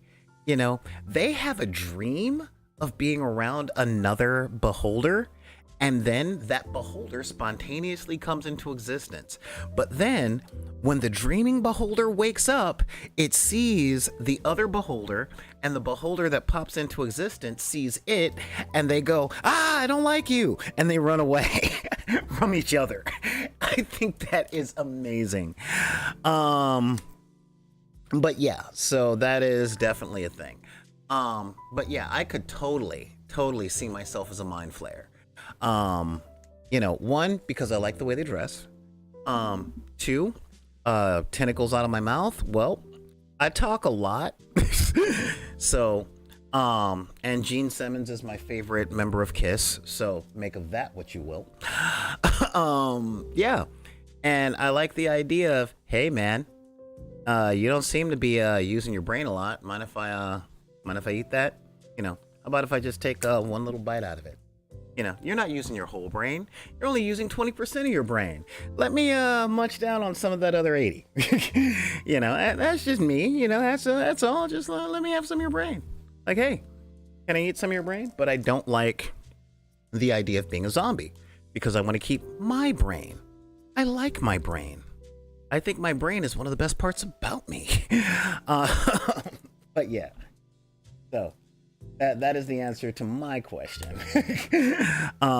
Yeah, or that's the answer to your question. If I could be, yes, I think it would be an illithid. Yeah, that's definitely what I dig. That's kind of the thing. Although the question really isn't what kind of a monster would I be. The real question is what kind of monster would I have as a pet? And my answer, especially since becoming a homeowner, is a fully grown mimic. Because I'd want it in the shape of an outhouse if people came over that I didn't like. That's But that's the part of me that's the angry wizard. You know, look, it's a ball. Look, it's 2 ball. Now it's 1 ball again. Okay, fine. You know, that's me. Anybody else have any questions? You know, again, like I said, I don't have any secrets. I really don't. But that paint should be dry, so let's get back to these. Is there a monster that seemed evil but could be good? Yes. All of the monster races all of the humanoid monster species from the Dungeon Master's Guide. This causes, that perspective causes a lot of smoke with a lot of people. The Dark Elves are a really big one ever since the Dritz novels were a thing. Because, yeah, he is a Dark Elf. That is his thing. But he's also the protagonist of a book. And he counts as sort of an anti-hero. And people are like, oh my god, Dritz is so cool. I want to be Dritz. I want to be Dritz. And very few people ever want to be the bad guy. So, I promise you this, guys. You will always find someone who is willing to justify how a villain isn't a villain. If you don't believe me, go to Twitter and look up hashtag Thanos was right. So, here we go. Now, I've taken some of my flesh color. Okay, this is the flesh color from the Army Painter Speed Paint starter kit. And look at this. This is awesome. Okay, now, since I already have a load of paint on here, it's important to just slop it on. Okay? And look at all this definition I'm getting now. Oh, this is great. This is so great.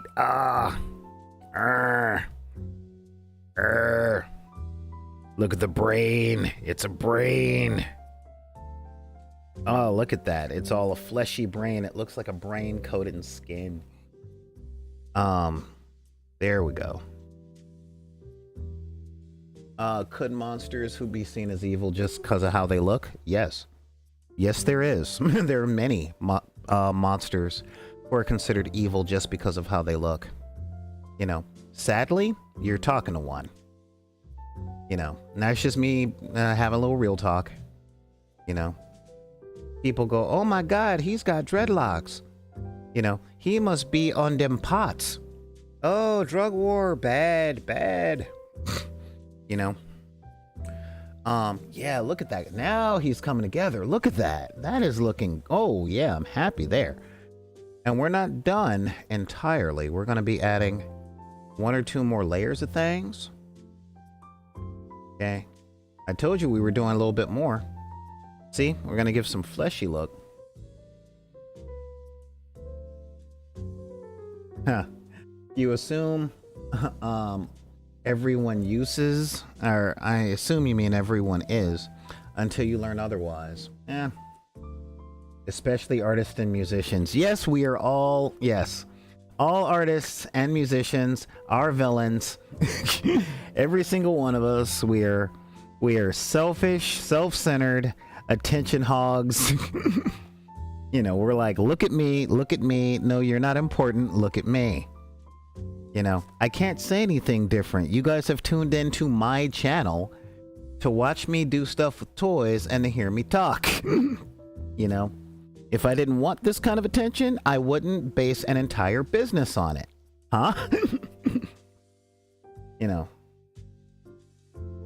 using the devil's lettuce. Oh, okay.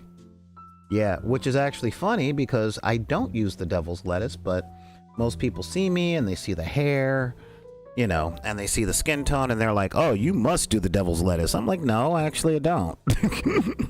You know, I'm like, I smoke tobacco, I drink coffee, and I ingest an unhealthy amount of sugar. You know, that's me. That Jimmy's my jams, in the words of Eons of Battle. Oh yeah, look at that. That is coming together so good. Although I need another squirt of this flesh. No, not hardened leather. I don't have my little thingy out here with me because I'm being irresponsible. Crusader skin, that's what I'm looking. What shape is my favorite gummy? I've only ever eaten gummy bears, and gummy worms. And truthfully, I don't care what shape they are. I'm not that shallow. You know, as long as they got the right flavorings, I don't care. You know, if it's candy, if it tastes good, put it in my mouth. Ah! You know. However, if it's black licorice, keep it at least 3 houses away from me. Yeah, that's what I'm talking about. 3 houses away. Fan of gummy Gila monsters, but those are hard to get. They are. See, I love reptiles in general, but reptiles from the monitor family scare me because they tend to be more aggressive than most other reptiles. And I say most because, I mean, the king cobra isn't exactly a docile creature. Yeah. So you see? Not hard. The paint is doing all the work. All right? Look at this guy. He looks like a brain. Brain! All right? And now we're going to do the same Crusader skin over these guys who are all green, because these things are almost looking like, if I put them on the green screen, or if I change my color correction filters, you won't be able to see them. But I want more contrast and a different shade coming through. So I want to bust out a lot of these details. Okay? Especially since I'm going to go for essentially a heavy dry brush over the top of another color of green. All right? So, but what I'm doing on this, yeah, I really want to bring out that stuff. Just bring out that stuff. This stuff is good. Yeah, bring out those creases and cracks, you know. And as you see, I don't have this weird painter's technique of, you know, I don't have that weird painting technique. So, see the difference? See all this here? Oh, wait. Let me just add a little bit more. So, yeah. You see the difference between these guys? Okay. That pulled up a little bit, so we're just going to push that around into other places. And let the shadows fall where the shadows fall. That's it. So we have a before right here and an after. You see the difference between the two?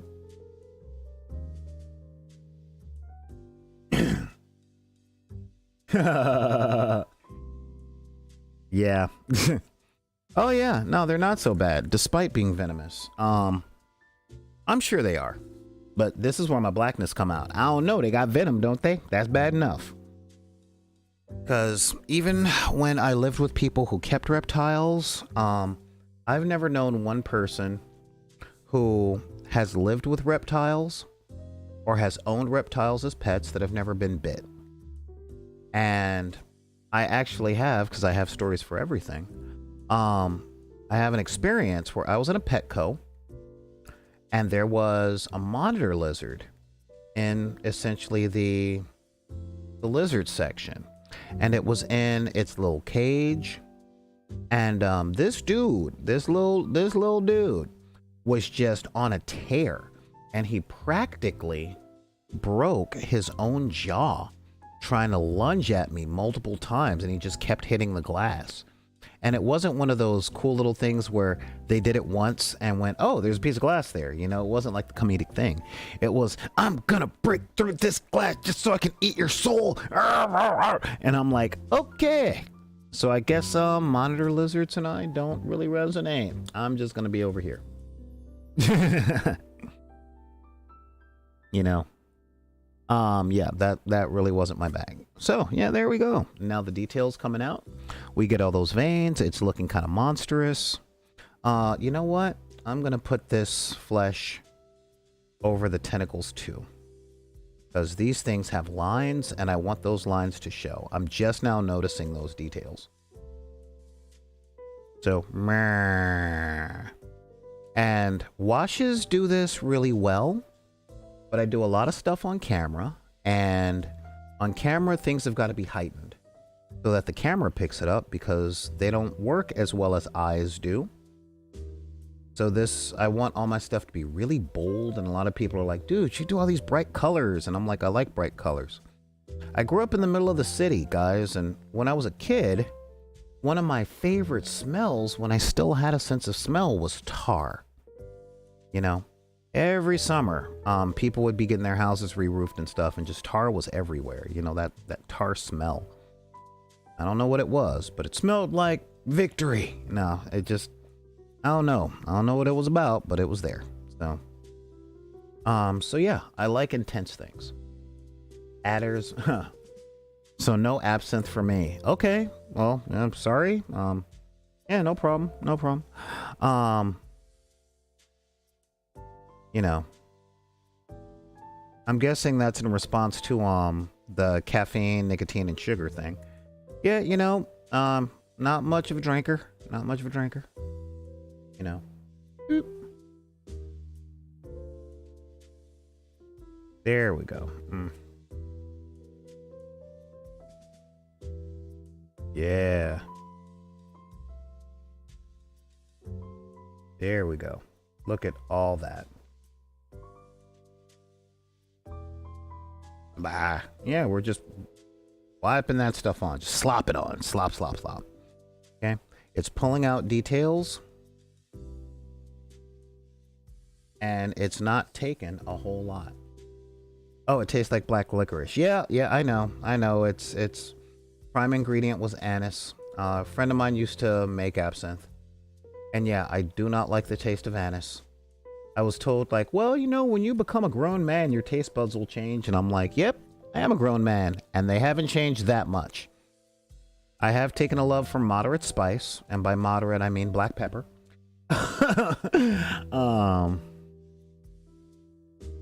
Yeah. Yes, turtles are cute. I love turtles. They are one of my favorite animals. I'm pretty sure they're on my totem. I know, yeah, turtle, let me think if I can remember my totem from top to bottom. I believe it was spider, crow, two other things, and turtle at the base. So, you know, I do love turtles. Love turtles. You know, not as much as that zombie kid, but I love turtles. Oh, I totally forgot to do his top. Ooh, I need one more drop of the Crusader skin. Yeah.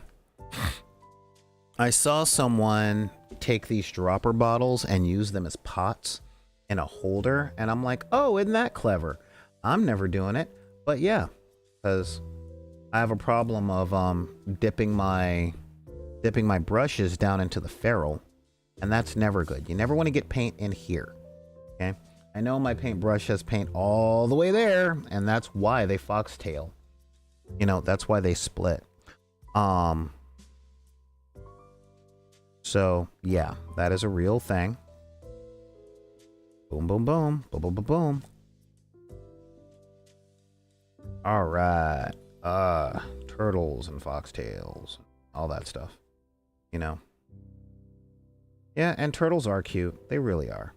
Although, there is only one animal that is so cute that even a non-affected by cute person like me can't say anything about them. You know, it's like, I have a lot of people in my life that have always been like, dude, but they're cute. You should like them. They're cute. Look, you should like them because they're cute. And I'm like, nah, I'm not really a cute type of guy. You know, they're expecting me to do the, oh, look at your boy. Look, I'm doing your voice that people do when they see stuff that's cute. Look at me, do your voice. I'm not really that guy.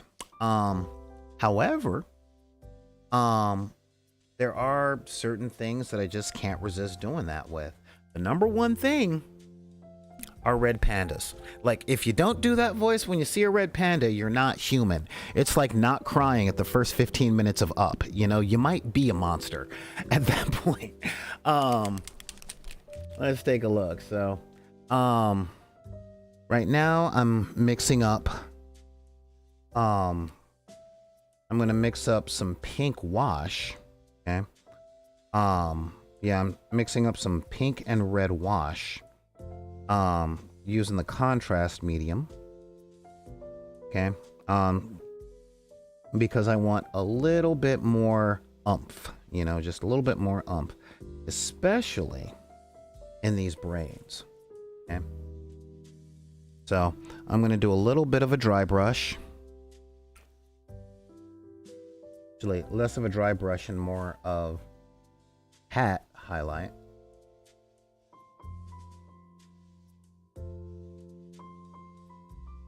Yeah.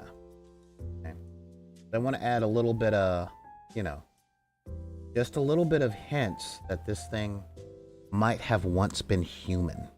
Need a little bit more red in there. Okay, yeah. Ooh, that's too much red. Okay. Ah, there we go. That's a much better pink. Much better pink.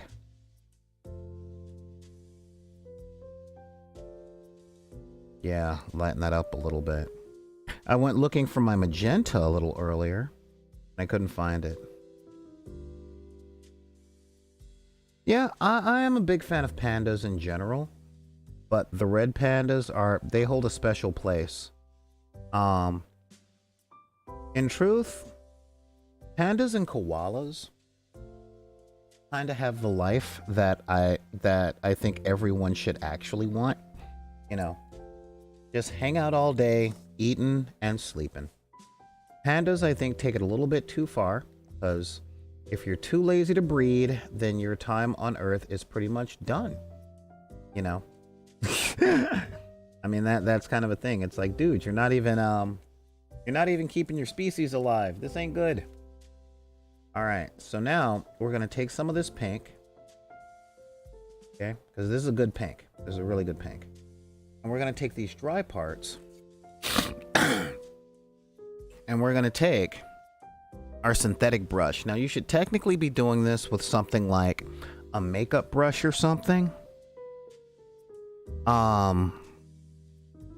Because what's important is that they have long bristles, okay, or soft bristles, and you don't care what happens to them. We're going to put a dry brush on these to really pop out those, you know, we've already put the stuff in there to make those recesses pop. Now we want to bring out the raised stuff, okay? And so, yeah, we're just gonna lightly bring out these details, okay? Just lightly do it, just lightly. Softly, gently, dry brushing his rib cage. Yeah. And again, I kind of like doing it like this for you guys on camera, especially in real time. Yeah, look at that. And again, just soft touch, drag it past. Drag it past on the soft touch. Soft touch, drag past. Okay. I think we're gonna make his eyes red. I think that's gonna be important there. Ooh. Oh, wait. I did this with pink. I want to do it with a lighter green. I don't want it to pop that hard. You know? Here we go. There. That's better. Yeah, dry brushing with that green. And see, you guys see, I just made a little bit of an error. Did you see me freak out about it? See me throw this thing across the room going, I'm no painter, this sucks. No. Okay? Because, as one of my favorite historical figures said, the best is the enemy of good enough. Sometimes you guys start stuff, and it doesn't ever look like it's going to go the route that you wanted it to. Well, if you're not doing it for money, and again, before, after. Guys see the difference there? Right? If someone else isn't paying you for it, then there's no reason to flip out about it. Because again, these are our hobbies. This is what we do for fun, y'all. And stressing about it, setting standards beyond what you can normally do, that right there, that's not fun. And if it's not fun, if it's work, why do we spend our time doing a second job that can't help us pay down our mortgage or our student loans? Yeah, seriously. Why would we do that? Not in the pursuit of fun. When stuff stops being fun, it's time to stop doing it. And I want to point something out that I didn't point out before, you guys. And that is this. I did something that I always recommend people doing, regardless of what creative thing you're doing. And this is something that I want to really put out there, okay? Earlier in this episode, I took a break. You know? That is so important, to just take a break. Just back off it for a minute. God. There's nothing that says, I have to finish it now. No. Take a break. Freaking relax. Chill. A damn. You know? Really is that simple. Yeah, see, this is looking good now. We've got our highlights, got a dry brushing. Gonna have to glue this guy back to his base, but that'll happen. Yeah, so take a break. Don't worry about how you're doing stuff. Because remember, yo toys, you do what you want. And here's the thing. I was able to talk to Tanya, the War Mistress, a little earlier. Because she does paint and hangs once a week too. And she's like, wait, you hobby on air? I'm like, not nearly as good as you do, girl. Because man, her stuff is amazing. I love watching her stuff. I think she's really awesome. And she too, like, she's getting something featured in a magazine sometime soon. And I'm like, dude, congratulations. Let me know so I can get the magazine and I can be like, yeah, this stuff is awesome. This chick is cool, you know? But even more than that, she paints so she can paint her toys and put them on the table and play Warhammer or Age of Sigmar. You know, that's what she does. And she never forgets why she paints. And I'm like, that is amazing. And I'm going to talk about that on my show. Know that. You know?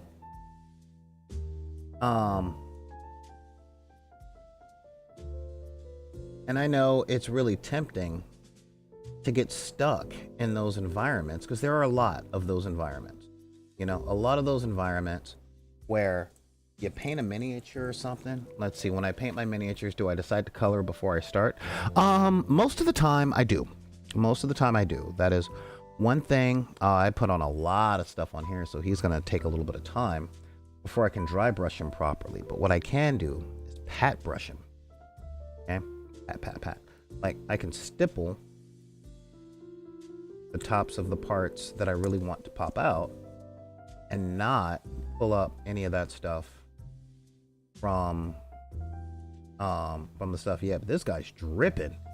Man, maybe I should just wick some of this stuff away. Because everything else is dry. There we go. I realize it's dripping here. Like, that shouldn't be on the thing. So, there we go. Now, let's see what dry brushing looks like. Because I don't want to pick up any of the stuff and smear a darker color. I'm going to add just a little bit paleness to this green. Because these guys are venom. So I really want to see those sacks. Really want those venom sacks to pop. Yeah, that's better. Oh. There we go.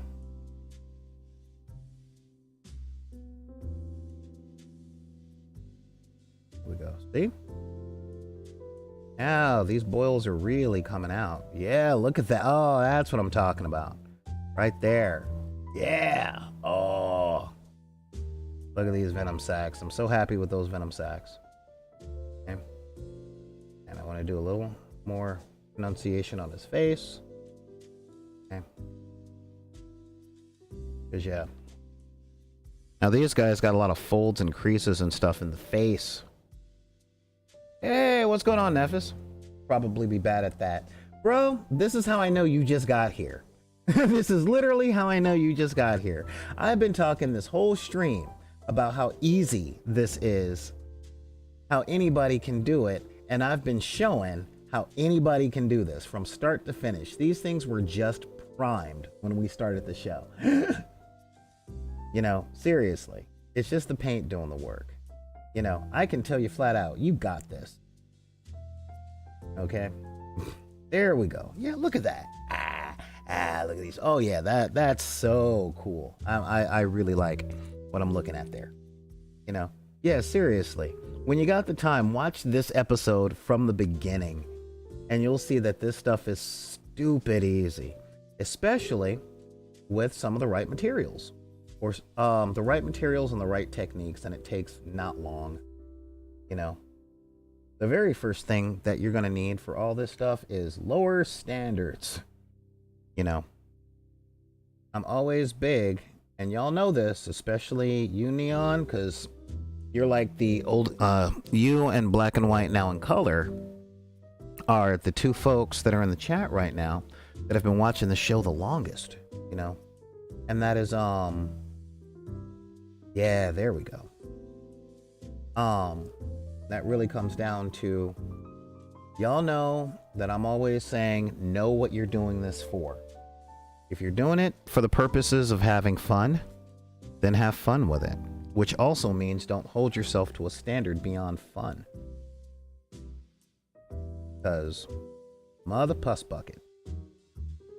Yeah, there we go.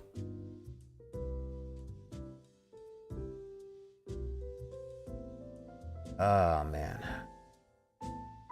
So, I wish I could do a lot more of this with you guys, though. Unfortunately, I'm almost done with these minis, which is good because I'm going to have to go to work soon. I've had to get a night job, you know. The upside is I've been able to turn that night job to my advantage by coming up with better topics and having a little bit more organization in our streams. Now, if you guys want to help me out here and help me not have to have a day job or a night job in my case, I just put the donations button, the Patreon button, and the merch button in the chat, you know. And seriously, every little bit helps. If you can only do $10 today, that's cool. You can only do one, that's fine. That's fine. Because one more today, or one today is one more than I had. So especially since I have to pay a parking ticket and get some movers in to help me lift up a bloody fridge. Yeah, a fridge. Alright. And I gotta call up a client, because I have a new player for One Page Rules who wants to buy a starter kit, and I want to make sure that they're still on board with that.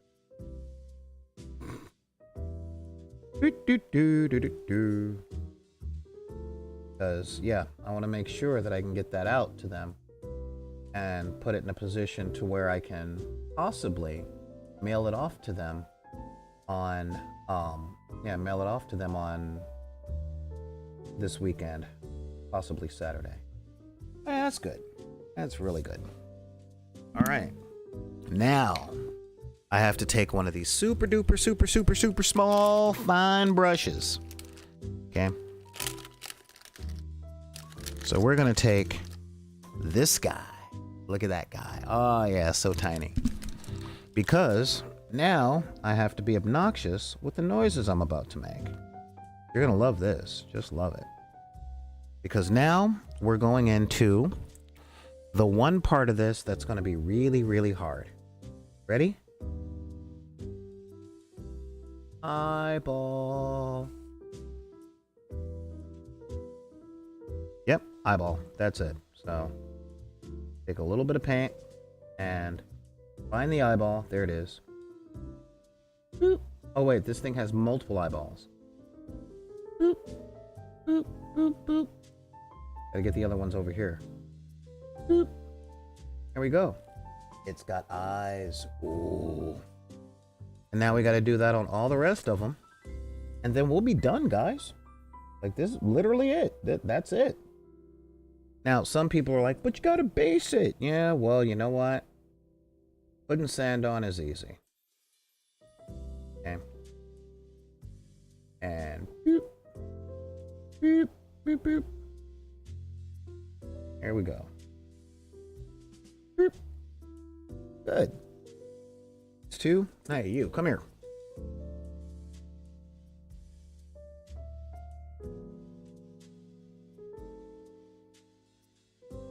Oh no, I'm just gonna take a glob.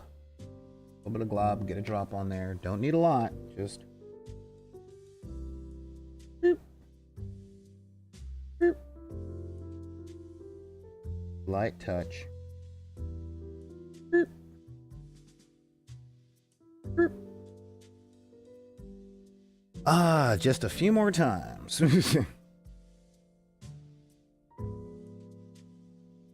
Where's his eye?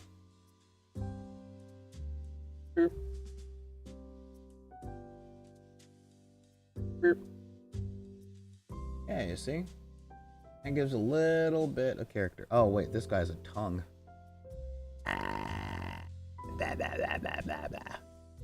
Ah, blah, blah. Mm. Okay. So 2 eyes and a tongue. And now, like, real talk. Getting it out of the workroom is hard. Okay. Eyes. Eyes. Tongue. Blah, blah, blah, blah, blah, blah, blah, blah, blah. Yeah. Last one.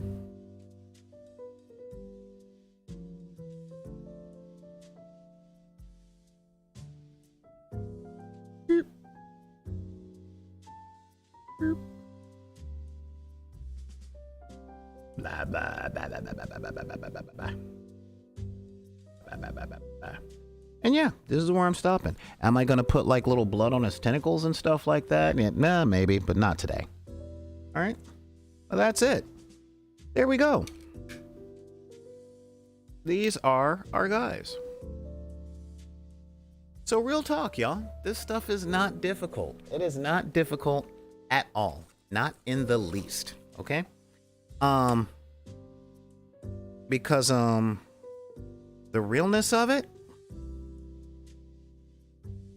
you don't need to be expert painters. You don't have to go through a whole bunch of this stuff.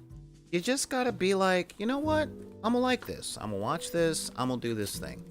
It ain't that critical, all right? And the fact of the matter is, guys, it really isn't.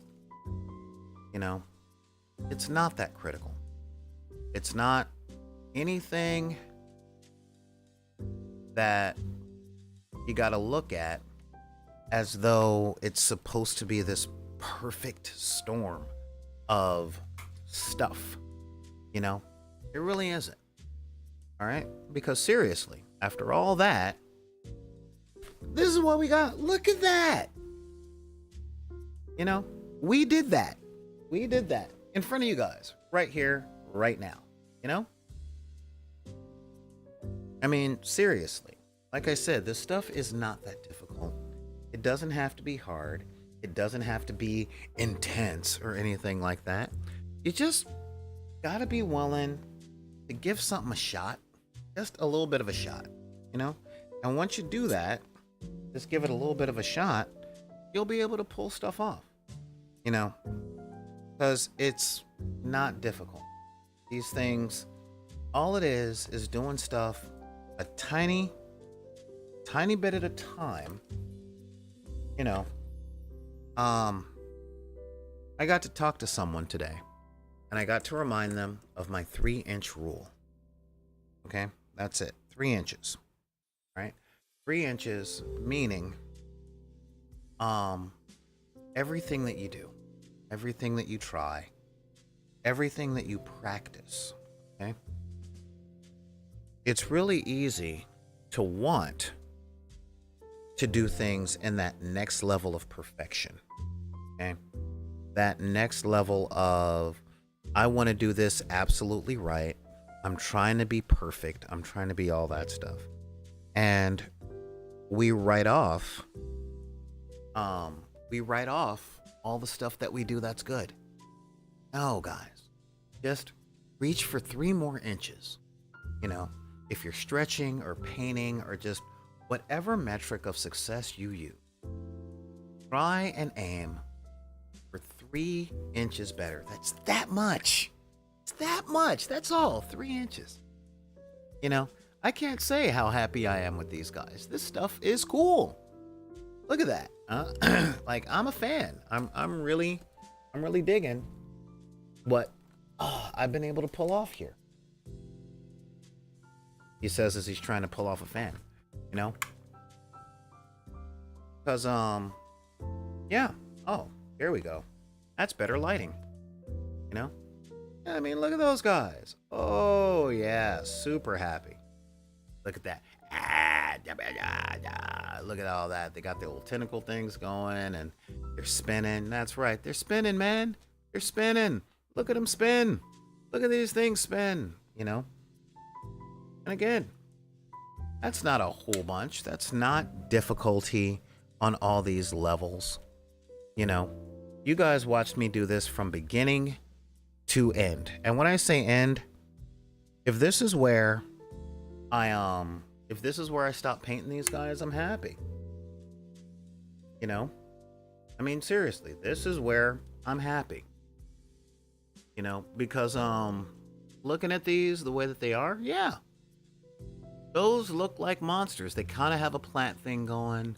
Who knows? I might give them a little more bone, but I like the idea that these venom floaters look a little bit different than the rest of my army, because, you know, the people that I play with will know, oh, these are venom floaters. Okay, these are synapse floaters, you know? And who knows? I might even make more armies and have more monsters. But either way, this stuff ain't hard. It's not hard. Most things aren't difficult. We confused difficulty to do with difficulty to learn, you know?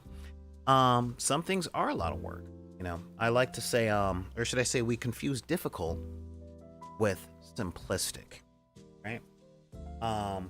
Like, real talk, guys. I was reading one of my favorite books, and they talked about that difference, you know? It's really simple to remove an engine block from a car, but it's a lot of work, tiring, and that is what we consider hard. And a lot of people consider hard the idea of difficult to learn. That's not true. You know, most things are not difficult to learn. They just, I don't want to say they take a little while. It's just we bite off way more to learn than we're actually capable of. But everybody can go another 3 inches, you know. It'll be work. You know, sometimes it'll be a little painful. But just 3 inches. That's it. Every kung fu artist I've ever worked with or studied under could do the Van Damme splits while jumping 2.5 feet in the air. Okay, every single one of them. And I'm like, how'd you get there? They're like, we just kept stretching. And that was where I learned the 3-inch rule. They just stretched to try and make their stretch on Thursday 3 inches further than it was on Tuesday at the last practice. And then on Saturday morning class, they tried to stretch 3 inches further on Saturday morning than they did on Thursday night. You know? And they gave themselves the luxury of making Saturday night, or Saturday morning and Sunday morning, the goal of stretching 3 inches further than they did on Thursday. And that was it. That's all. You know? This isn't a great grand paint job. It's good enough for me. If I wanted to get better, I would. And I would push for those 3 inches every time. But nah. But that's me. That's my mileage. That's my variant. I want to thank you guys for showing up, because we've been here for a couple of hours. Major thanks to Calafronti, Neon Arlecchino, Brother Nefis. Brother Nefis. That where you are? Yeah. Cayman Gamer Nefis. What's going on? Black and White, now in color. Yeah, I think Jenna was in here a little earlier. Let's see, who else is in the chat? Wow, Ella, Alien Gathering, Commander Root, Drop Snatch, M10, Izabe, you're new. Hi, welcome. I'm glad that you're here. I hope you're able to get some stuff out of this. Specifically, be cool on yourself. You know, let's see, we got Kata, Glenn Couch, what's up, man? Kayla 18067. Lucent, is that Lucent Crown 1234567891011? Hey, what's going on? Oh, Mark Zink, you're here too. Thank you for being here. I can tell you're new because I don't recognize you from the chat. Thank you for tuning in, and thank you for being here. We're here Monday through Friday, 3 o'clock Pacific Standard Time. And whenever you feel like dropping a comment and saying hello and all that stuff, you totally can. Until then, you know, you do you, man. Neon Arlecchino, thank you for holding it down for me today. That really, it means a lot. I'm glad I didn't have to send you under your bridge. And Vancouver by Night, welcome back. I've been wondering where you've been. All right, but with that, if y'all got questions or comments or anything like that, hit me up at backinthedeck@gmail.com. That's BACKINTHEDECK@gmail.com. You can also reach me at Twitter at backinthedeck at gmail, or backinthedeck, just at BACKINTHEDECK. Hit me up on Instagram, backinthedeck as well. TikTok, that's at BIDPY, BIDPY. Facebook group, Deckers on the Book, if you're part of that wretched hive of stuff. And thank you guys for being here. I mean that. Thank you guys for being here. Thank you guys for chilling with me. I will probably have much more energetic music unless you guys dig the painting to the soft jazz, because I've got loads of the jazz. Yo. But with that, if anybody tells you that you can't be a part of, or you're not welcome because of the circumstances of your birth, be it race, religion, creed, gender identity, sexual orientation, your disabilities, neurodivergencies, or your budget, you can tell them that, just look them dead in the window of their soul and say, put it back in the deck. All right, just put it back in the deck. I will see you guys Monday. Unless I give a surprise stream this weekend and play some games or something, I'm not sure. But with that, thank you guys for joining me, and we will see you next time, probably on the dark side of the room. All right, see you guys then.